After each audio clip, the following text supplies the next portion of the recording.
لله الحمد لله الذي علم بالقلم علم الإنسان ما لم يعلم والصلاة والسلام على سيدنا محمد وآلہ وصحبہ اجمعین۔ میرے عزیز بھائیوں اور دوستو، آج کی گفتگو کا عنوان ہے علم، دین اور دنیا دونوں۔ رسول اللہ صلی اللہ علیہ وسلم نے فرمایا، طلب العلم فریضۃ علی کل مسلم، یعنی علم حاصل کرنا ہر مسلمان مرد عورت پر فرض ہے۔ یہاں علم کا مطلب صرف دینی علم نہیں، بلکہ وہ سب علم ہے جو انسان کو صحیح راستہ دکھائے اور اس کی دنیا و آخرت سنور جائے۔ دین کا علم ہمیں یہ بتاتا ہے کہ اللہ نے ہمیں کیوں پیدا کیا، نماز کیسے پڑھنی ہے، روزہ کیسے رکھنا ہے، حلال و حرام کیا ہے، زندگی کے ہر موڑ پر اللہ اور اس کے رسول صلی اللہ علیہ وسلم کی مرضی کیا ہے۔ قرآن کہتا ہے، فَاعْلَمْ أَنَّهُ لَا إِلَٰهَ إِلَّا اللَّهُ، یعنی سب سے پہلا علم یہ ہے کہ اللہ کے سوا کوئی معبود نہیں۔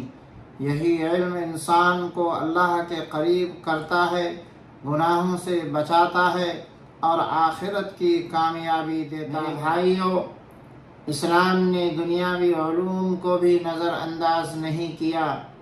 طب، فلکیات، ریاضی، انجینئرنگ، ٹیکنالوجی، یہ سب علم انسان کی سہولت کے لیے ہے۔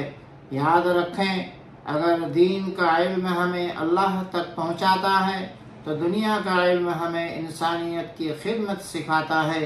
ایک ڈاکٹر بیماروں کی خدمت کرتا ہے، ایک انجینئر سڑکیں اور پل بناتا ہے، ایک سائنسداں نئی سہولتیں ایجاد کرتا ہے۔ یہ سب بھی عبادت ہے اگر نیت صحیح۔ صلی اللہ علیہ وسلم نے غزوہ بدر کی قیدیوں سے کہا، اگر تم 10 بچوں کو پڑھنا لکھنا سکھا دو تو تم آزاد ہو جاؤ گے۔ یہ اس بات کی دلیل ہے کہ اسلام تعلیم دنیا کو بھی اہمیت دیتا ہے۔ حضرت عمر رضی اللہ تعالیٰ عنہ کا فرمان ہے، وہ کہا کرتے تھے، میں چاہتا ہوں کہ نوجوان دین کا بھی عالم ہو اور دنیا کے کاموں کا بھی ماہر ہو۔ ابن سینا طب، البیرونی فلکیات، الخوارزمی ریاضی، یہ سب دین کے ماننے والے تھے، لیکن دنیاوی علوم میں بھی آسمان کی بلندیوں تک پہنچے۔ افسوس، آج ہم نے دونوں طرف کو نقصان پہنچایا، نہ دین کے علم میں مضبوط ہیں نہ دنیا کے علم میں آگے ہیں۔ اس لیے ہم ہر میدان میں دوسروں کے محتاج ہیں۔ اگر ہم چاہتے ہیں کہ امت دوبارہ عروج پائے تو ہمیں دونوں علم حاصل کرنے ہوں گے۔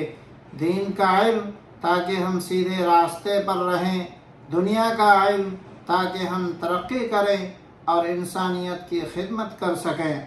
میرے بھائیوں، اپنے بچوں کو صرف ڈاکٹر یا انجینئر بنانے پر اکتفا نہ کریں، انہیں دین بھی سکھائیں اور صرف حافظ و قاری بنا کر محدود نہ کریں، بلکہ دنیاوی تعلیم بھی دلائیں۔